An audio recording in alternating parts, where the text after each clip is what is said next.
What comes to mind when you think of a single mother? I know what I think of. I think of a superhero. I think of someone who is truly doing the absolute best with what they have.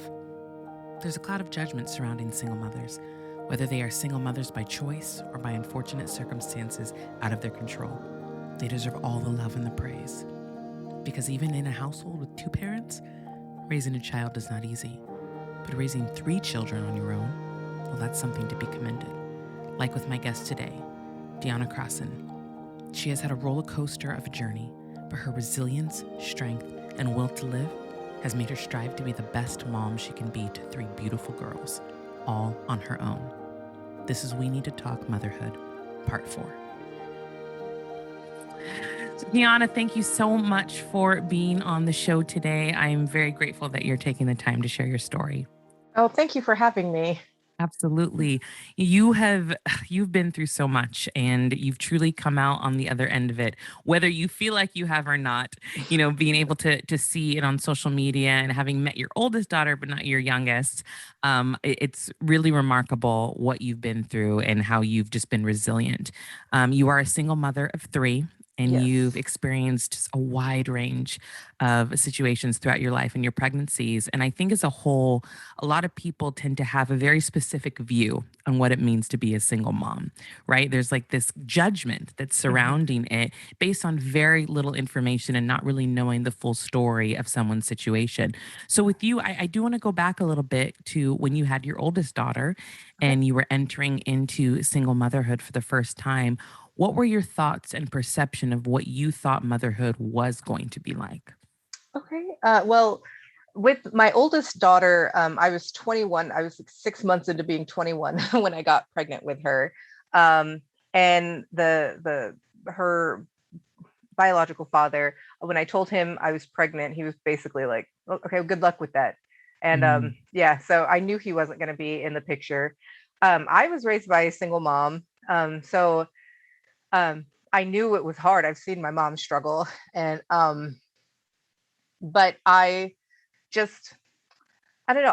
I'm one of those weird millennials who grew up always wanting to be a mother. I always wanted children, and so when I got pregnant, I figured, okay, well, this is my chance. So I'm gonna do everything I can, or at least that's the thought process I had. But when she was born, I didn't bond with her immediately, mm, which I know I've learned now that a lot of parents go through this, but it took a while because I still felt like I was still my mom's child, and so it was weird that now I have this thing that I have to take care of because I'm yeah. still being taken care of by this other person.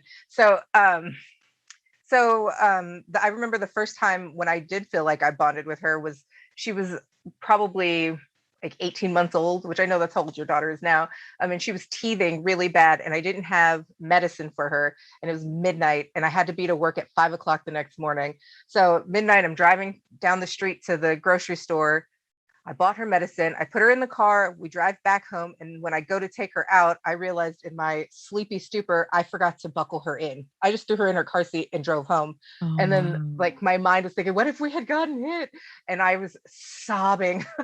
Oh, And then I gave her medicine. She calmed down. I gave her a popsicle, and she's just sitting next to me eating her popsicle. And I just I felt like, oh, this is my child. Okay. mm, Like, I, I knew I loved her from the beginning, but it was just like I fell just completely yeah. uncontrollably in love with her at that moment. It felt like I'm now a mom. It was Um, like a light bulb just came on. yeah, Yeah, yeah. yeah. Oh, that's So, beautiful. It's interesting though when you talk about not buckling her in, it's kind of that fear automatically comes over you when you do mhm, go through like those scenarios of what could have happened and then you realize, yes, "Oh, this person is the most important person in my life. So that's how much I yeah. care." So, it's crazy that had to happen to realize that, but like I totally get that. So now I want to move on because you had quite oh man, you had quite an experience with your second pregnancy. And I Yes. actually remember on social media because Deanna and I went to the same church Mhm. and she was in the choir. And I remember a lot of the people in the congregation posting about it and asking for prayer for you. Oh, So as I much as didn't you know feel that. comfortable, yeah, oh yeah, yeah, Oh. yeah, I absolutely remember. So as much as you feel comfortable, I'd love for you to just talk about from when you found out you were pregnant with twins Mhm. to when you eventually gave birth, because there's a timeline there. There's a Yeah. journey in that story. So please share. Okay. Well, I there's a journey. Is that whole thing is a journey. So my twin's dad was my old roommate. This is gonna paint me terribly, but he was my old roommate in California. Like we weren't together. He was just my roommate, and he was there, and comfortable. And I had dated this guy who was abusive and just a terrible human being. And I got out of that relationship, and I was feeling really, really bad about myself and down, and I needed comfort. So I turned to my roommate, which resulted in twins. And so I found out I was pregnant on my birthday, and I told him, and he was in no shape to be a father, and um, so I knew I could not raise another child, two children in it, because at the time I almost thought it was one. So I could not Yeah. raise two children in California. So I was trying to think of how I was going to move myself back up here to the Seattle area to be with my family. And then we went but even though he wasn't in any position to be a father, he told me he was going to be there for me. Mhm. So both of us went to my first sonogram, and the doctor was like, "Oh, do you see what I see?" And I was like, "No," because her equipment was terrible. And she's like, "You see this? Okay, and then you see this one." We were both like, "Excuse me, what?" Oh, There's wow. two. And so Now, do twins run in your family at all? neither one of our families, no, no. There's Wow. talk of some great great uncles, like who 100 So years far ago. removed, yeah. Yeah, but yeah, no twins. Turns out I think it's because I'm older. So I was 33, no, 34 Mhm. when I got pregnant with them. So when you're older, there's a higher A chance higher of chance, yeah. multiple pregnant of multiple. So yeah, so yay. But yeah, so Wow. the pressure to get out of California was put on because I definitely knew I could not raise three kids in Cali. So Hard enough raising one in California. yeah, it is. Yeah. So um, I'd finally made a plan, and I knew exactly financially how I was going to do this, and I knew the timeline, and I was feeling so good. And I told him about it. He was bummed because he thought that I would be staying down there. But we had our cry session. But I felt really good. And I was leaving work that day. Was it October 4th? A Wednesday.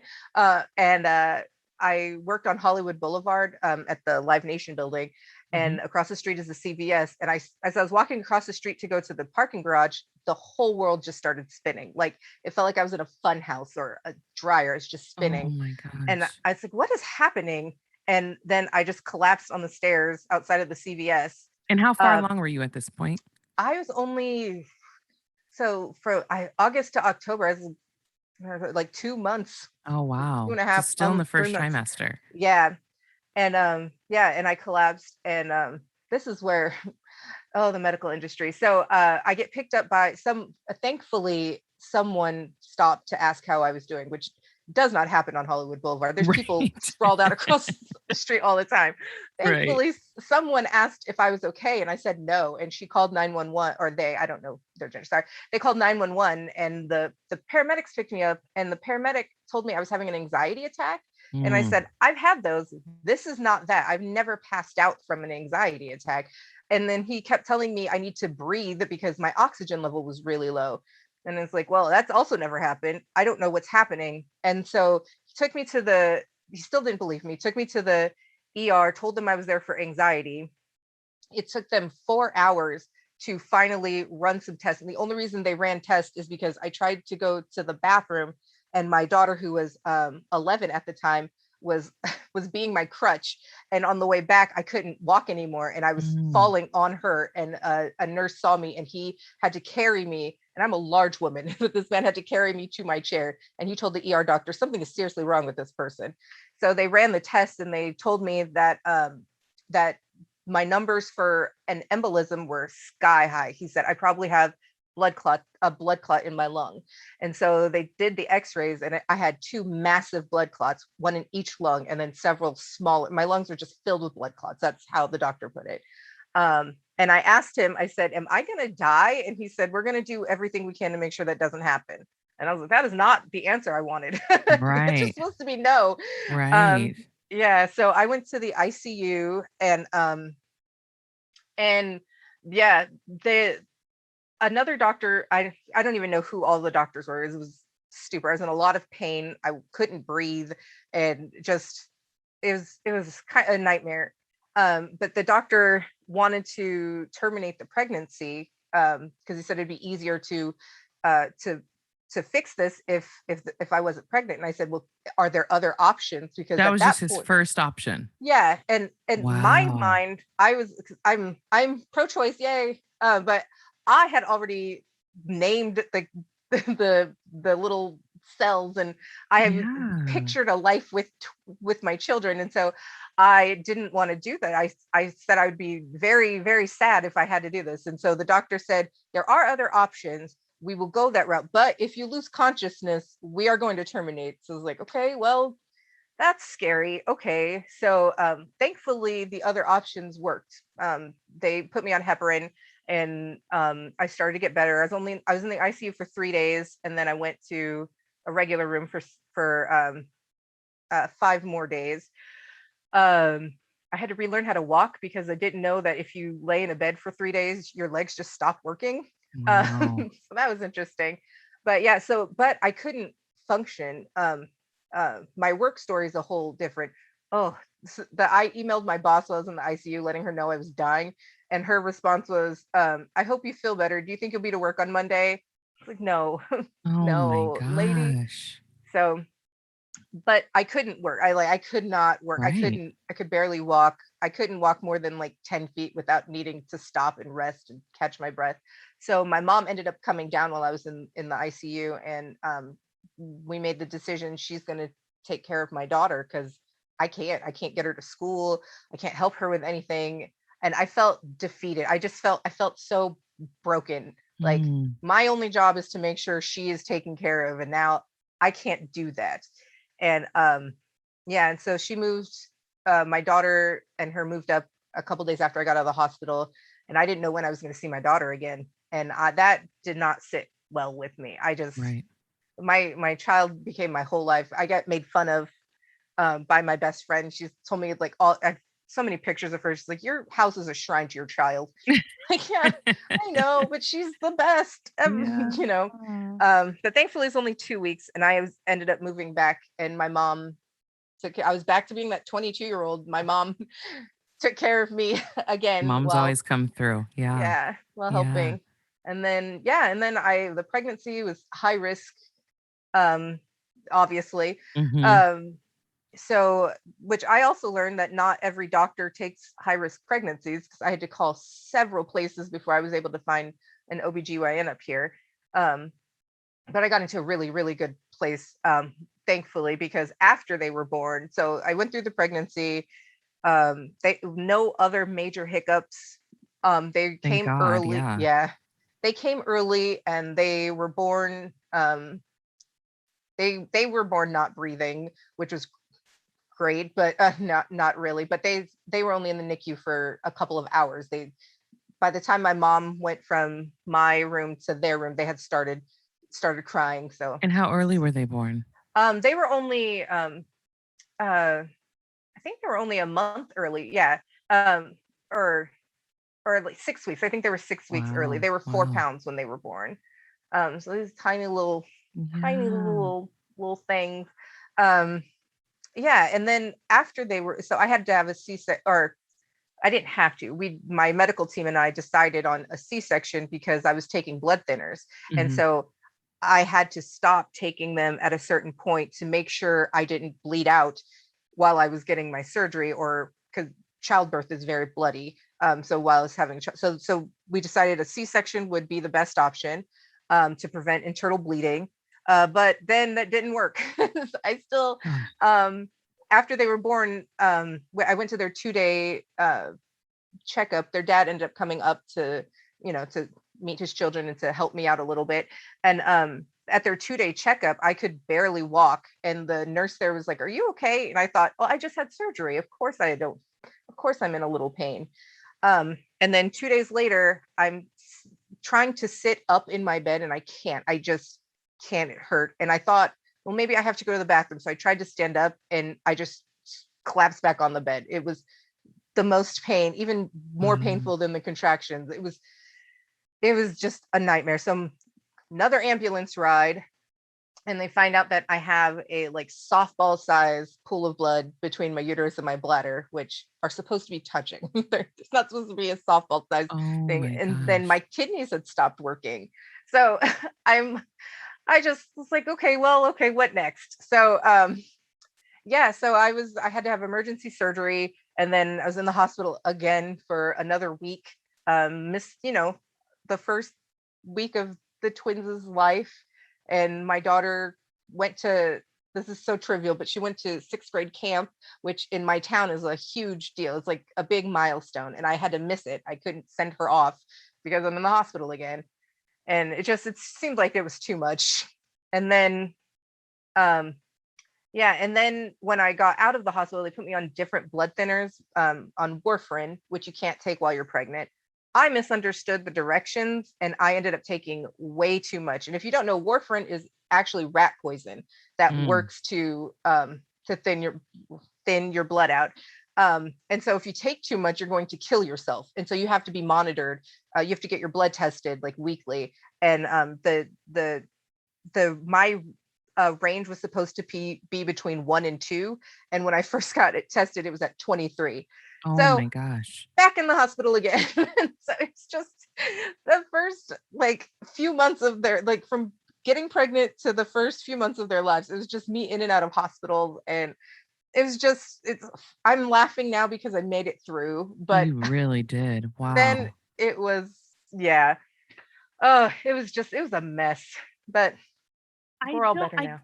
There's so much going through my head right now, but there's a couple of things. One, when you first collapsed on Hollywood Boulevard and you're pregnant, and as a single mom, your probably immediate thought was, who's going to take care of my daughter if something happens to me, right? Yes. And then as a Black woman, you have to deal with kind of a level of medical negligence. And I think that that's something that people don't realize is a huge issue in the medical industry, specifically with Black women not being listened to. We know our bodies. Yes. We know when something's wrong, but the amount of negligence that I have heard from Black women, it's specifically even, I will say, pregnant Black women, it's really mind-boggling to me. So one, I'm glad that you also stood up for yourself and were saying like, no, this isn't an anxiety attack. I've had that before, like something's wrong, right?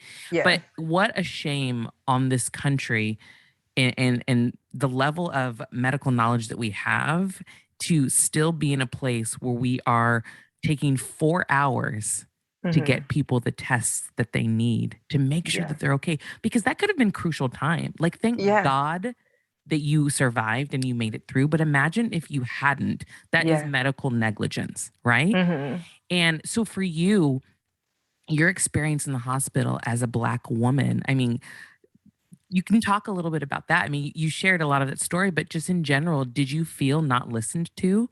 Oh, yeah, because I kept going up to first the hospital I went to, I'm not going to say its name, but it's like the worst hospital in LA. There was only one ER doctor, which I get he was overworked, which is just a problem in itself. Yeah. But I went up to the nurse's station and I was saying, my chest hurts. Like it hurts so bad. I cannot breathe. Is there someone who can help me? And the nurse barely looked at me and was very irritated. She's like, someone will get to you. Okay, I can't breathe and my chest hurts. Okay, I guess I'll just go sit back over here in this corner. Wow. Then, and the doctor was also testy because I did ask him before. I said, are you going to get to me? And he was like, do you see all these other people? I have to get to them too. But then as soon as he found out it was pulmonary embolisms, he got very sweet and very soft spoken and cared. But Yeah. before he knew it was an emergency, I was just someone there that he had to deal with. And Right. yeah. Which that attitude is so it's so confusing to me because why do you get into the medical industry if you're not like anxious to help people? If that's not you're like, "Oh, Exactly. something's wrong, you're hurting, let me figure out, let me see how I can like that's the whole point Yeah. of becoming a doctor is because you want to help and to serve others. So yeah, I mean I've definitely had that and it's been my mission now to only have specifically women of color doctors. That is Hmm. and it is they're few and far between unfortunately, but I will drive an hour if I have to. I know Yeah. my OBGYN is an incredible black woman and she's about 45 minutes away, but it's worth the drive to me knowing that I'm going to be connecting with somebody that will care about my needs and how I feel and will listen to me. It's just it's a shame and it really frustrates me and it upsets me the more I hear these stories Hmm. because I think black women above anybody else are the least listened to in medical Oh, definitely. situations. Definitely. Yeah. Yeah. Not even just medical situations, just Yeah, in life. that's yeah, but that's another podcast, right? Yeah. So you had mentioned before though that you were raised by a single mother. So I would love to Mhm. know what do you feel that you learned from your mom that has made you a successful single mom? Oh, everything. Well, okay, so my mom and I have different like approaches to things, but something that I think I got from her is she didn't give up. Time sometimes got very tough for us. I remember once she had this really great job in Seattle, and then she got laid off one day. Just job didn't exist anymore, and that could have broken her. Um, she could have spiraled. We could have been living on the street or something. But nope, she did what she ended up getting like a bunch of part-time jobs to make sure we had a roof over our head. Yeah. And we didn't have a whole lot of money, but we always had Christmas presents. We always got at least one new outfit for school, that sort of thing. So making sure that even though life is hard and you've got your own stuff going on as an adult human, making sure your children feel like they're a priority. Like I've never Yeah. had to question whether or not my mom loved me, or if I had something, that if I needed her, I know my mom was going to be there. Um, just like when I was sick in California, I knew my mom was going to come down. As soon as I was in the ICU, I was Yeah. like, my mom's going to be here tomorrow, and Yeah. she was. So, yeah. I love that. So now you as a mom, what values or morals or lessons are you trying to instill into your children? Well, I'm trying to break a lot of stuff that the older generation beat into me. Um, with regard to like image and uh, so self worth. So like my mom is great. She's not very good at like comforting or Mm, I've been a large black woman, or I was a large black child in a mostly white area. So I've never really seen myself as like, physically attractive and things like that. And I want my children to know, one, that um, being the black that you are, because my twins, you've seen their pictures, they're yeah. very white looking. Yeah. But I want them to know that all of you are strong black women, and I want them to feel beautiful, but I'm also trying to instill that that's not what's important. Mm, Like mm, they are smart, they are survivors, they are fighters, and I want to build that up in them. I yeah. want them to know that finding a husband is not the end goal, because that's Right. that's what I was taught. Um, and I'm also just trying to make them good people, um, to recognize, try to find the good in other people, um, and just try their best to make sure that they make other people feel welcome and feel listened to and appreciated. I don't know how good of a job I'm I'm doing, sure you're especially with the doing 3-year-olds, great. but But those are just all trying. beautiful things and I agree with you. I think those are the important things to teach children because yeah, like when you focus on image, it can get so difficult, especially because they're growing up in an age where social media is like at a peak, right? So they're gonna Hmm. be exposed to that, and that's gonna be one of those worries. And that's the same thing with my daughter too. It's like I don't want that to be your focus because it shouldn't be. It's not what's gonna get you ahead in life, so to speak, Yeah, right? Yeah. yeah. So over your entire journey, which has been quite a roller coaster, Yeah. what do you feel that you've learned about yourself? Um, oh, that that no one's gonna come save me. So I have to put in the work to make sure I succeed. Mm. So yeah, there's no knight in shining armor coming. So You're your I've own had knight in shining yeah, armor. yeah, Yeah, I've had to yeah. be. So like I have to, like right now I'm going to school so I can get better, even though I have I lucked into a really great job, but I know that I can do more. So I'm going to school so I can further my career. And I'm yeah, just knowing that I can rely on myself if I put the work in. but Yeah, of but don't course. let things consume me. And I yeah. And raising three kids, how Mhm. do you find time for yourself? Oh, I tried to carve out like at least a half an hour at night so I can watch a program, Yeah. something. Hey, that's probably the most glorious 30 minutes, right? Yes.